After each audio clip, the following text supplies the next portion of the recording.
ಈಗ ನಾವು ದಕ್ಷಿಣದ ತಾಳಗುಂದ ಅಂದರೆ ದಕ್ಷಿಣದ ನಳಂದ ಅಂತಲೇ ಕರೆಯುವ ದಕ್ಷಿಣದ ತಾಳಗುಂದ ಮಯೂರ ವರ್ಮನ ಜನ್ಮಸ್ಥಳ ಮತ್ತು ಹುಟ್ಟೂರಾದಂತಹ ತಾಳಗುಂದಕ್ಕೆ ಹೋಗ್ತಾ ಇದ್ದೀವಿ. ಈಗ ಬಳ್ಳಿಗಾವಿಯಿಂದ ಕೇವಲ 4 ಕಿಲೋಮೀಟರ್.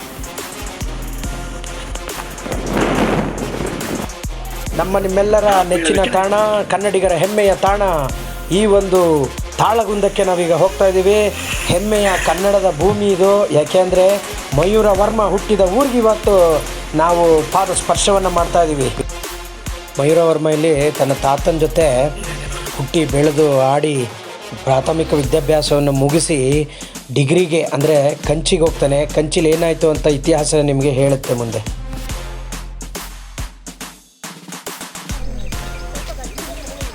ಇದು ಉತ್ತರದ ನಳಂದ ಹೇಗೆ ದಕ್ಷಿಣದ ತಾಳಗುಂದನೂ ಹಾಗೇನೆ ಅಂತ ಇತಿಹಾಸದಿಂದ ತಿಳ್ಕೊತಿದ್ದೀವಿ. ಇದೊಂದು ಸ್ಥಳಕ್ಕೆ ಬಂದಿದ್ದೀವಿ. ಮಯೂರ ವರ್ಮನ ಹುಟ್ಟೂರು ಈ ಒಂದು ತಾಳಗುಂದ. ಅದರಲ್ಲೂ ಅವರ ಪ್ರಾಣದೇವರು, ಇಷ್ಟದೇವರು. ಯಾರೇ ಯುದ್ಧಕ್ಕೆ ಹೋಗ್ಬೇಕಾದ್ರೂ ಇಲ್ಲಿ ರಣವೇಶ್ವರನನ್ನು ಪೂಜೆ ಮಾಡ್ತಿದ್ರು. ಇಲ್ಲಿ ಬಂದಿದ್ದೀವಿ. ಮಯೂರ ವರ್ಮನಿಗೆ ಕಂಚಿಯಲ್ಲಿ ಅವಮಾನ ಆಗಿ ತನ್ನ ಬ್ರಾಹ್ಮಣ್ಯವನ್ನು ತ್ಯಜಿಸಿ ಕ್ಷಾತ್ರಿಯ ಧರ್ಮವನ್ನು ಸ್ವೀಕರಿಸಿ ದರ್ಬೆ ಹಿಡಿಯುವ ಕೈ ಖಡ್ಗವನ್ನು ಹಿಡಿಯುತ್ತೆ.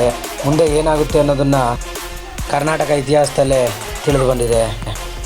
ನಮ್ಮ ಈ ಒಂದು ಪ್ರವಾಸದ ಅತ್ಯಂತ ಕೊನೆಯ ಘಟ್ಟಕ್ಕೆ ಬಂದಿದ್ದೀವಿ. ಹೆಮ್ಮೆಯ ಕನ್ನಡ ನಾಡಿನ ಕನ್ನಡದ ಮೊದಲ ಅರಸರಾದಂತಹ ಕದಂಬರ ನೆಲಕ್ಕೆ ಈ 3 ದಿನ ಮುಗಿಸಿ ಸೊರಬ, ಸಿದ್ದಾಪುರ ಸುತ್ತಮುತ್ತ ಎಲ್ಲ ನೋಡಿಕೊಂಡು ಕೊನೆಗೆ ಈ ತಾಳಗುಂದಕ್ಕೆ ಬಂದಿದ್ದೀವಿ. ಇಲ್ಲಿ 30,000ಕ್ಕೂ ಹೆಚ್ಚು ಪಂಡಿತರು ಬಂದು ಎಲ್ಲ ಥರದ 64 ವಿದ್ಯೆಗಳನ್ನು ಇಲ್ಲಿ ಹೇಳ್ಕೊಡ್ತಿದ್ರು ಅನ್ನುವಂಥದ್ದು ಇತಿಹಾಸದಿಂದ ತಿಳ್ಕೊಂಡ್ಬಂದಿದ್ದೀವಿ. ಏನಪ್ಪ ಅಂದರೆ ಉತ್ತರದ ನಳಂದ ಹೇಗಿತ್ತು ಹಾಗೆ ದಕ್ಷಿಣದಲ್ಲಿ ತಾಳಗುಂದ ಅನ್ನೋದನ್ನು ಇತಿಹಾಸ ತಿಳಿಸುತ್ತೆ. ಇದು ನಮ್ಮ ದಕ್ಷಿಣದ ನಳಂದ ಅಂತಲೇ ಕರಿತೀವಿ. ಅಂದರೆ ಅದು ತಾಳಗುಂದ ಆಗಿದೆ. ನಮ್ಮ ಬಳ್ಳಿಗಾವಿಯಿಂದ 4 ಕಿಲೋಮೀಟರ್ ಇದೆ. ಇದು ನಮ್ಮ ಹೆಮ್ಮೆಯ ಕನ್ನಡ ನಾಡಿನ ಮೊದಲ ಕನ್ನಡದ ರಾಜವಂಶಸ್ಥರಾದಂತಹ ನಮ್ಮ ಮಯೂರ ಶರ್ಮನ ಜನ್ಮಸ್ಥಳವೂ ಇಲ್ಲೇ ಆಗಿದ್ದು, ಬಾಲ್ಯ ಶಿಕ್ಷಣ ಎಲ್ಲವೂ ಇಲ್ಲೇ ಆಗಿದ್ದು ಈ ಒಂದು ನಮ್ಮ ತಾಳಗುಂದದ ಪ್ರದೇಶದಲ್ಲಿ. ಅದರಲ್ಲೂ ನಮ್ಮ ಹೆಮ್ಮೆಯ ಪ್ರಣವೇಶ್ವರನ ಮುಂದೆ ನಿಂತಿದ್ದೀವಿ. ಒಳಗಡೆ ಫೋಟೋ ತೆಗೆದಾಗಿದೆ. ಈ ಪ್ರಣವೇಶ್ವರ ದೇವರು ಅವರ ಆರಾಧ್ಯ ದೈವವಾಗಿತ್ತು. ಯಾವುದೇ ಯುದ್ಧ, ಯಾವುದೇ ಪೂಜೆ ಪುನಸ್ಕಾರ ಇದ್ದು ಕೂಡ ಇಲ್ಲಿ ಬಂದು ನಮಸ್ಕಾರ ಮಾಡ್ಕೊಂಡು ಹೋಗ್ತಾಯಿದ್ರು. ಅದ್ಭುತವಾದಂಥ ಮತ್ತು ಅಮೋಘವಾದಂಥ ಬಹಳ ಗಾತ್ರವಾಗಿ 8 ಅಡಿಗೂ ಹೆಚ್ಚು ಎತ್ತರದಲ್ಲಿರುವಂತಹ ಪ್ರಣವೇಶ್ವರನ ಮಡಿಲಲ್ಲಿ ನಾವಿದ್ದೀವಿ. ಎಲ್ಲರೂ ಒಳ್ಳೆಯದಾಗಿ. ಥ್ಯಾಂಕ್ ಯು, ಧನ್ಯವಾದಗಳು. ಇದೇ ಜಾಗದಲ್ಲಿ ಮತ್ತೊಂದು ಮಾಹಿತಿ ಇದೆ. ಕನ್ನಡದ ಮೊದಲ ಶಾಸನ ಅಂತ ಹೇಳ್ತಾರೆ. ಅಧಿಕೃತವಾಗಿ ಎಲ್ಲೂ ಕೂಡ ಪ್ರಕಟ ಆಗಿಲ್ಲ. ಸಿಂಹ ಕಟಂಜನ ಸಿಕ್ಕಿದ್ದು ಇಲ್ಲೇ ಅಂತ ಹೇಳ್ತಾರೆ. ಇನ್ನೂ ಕೂಡ ಅದು ಸರಿಯಾದ ಮಾಹಿತಿ ಪುರಾತತ್ವ ಇಲಾಖೆಯವರು ಒದಗಿಸಬೇಕಾಗಿದೆ. ಧನ್ಯವಾದಗಳು.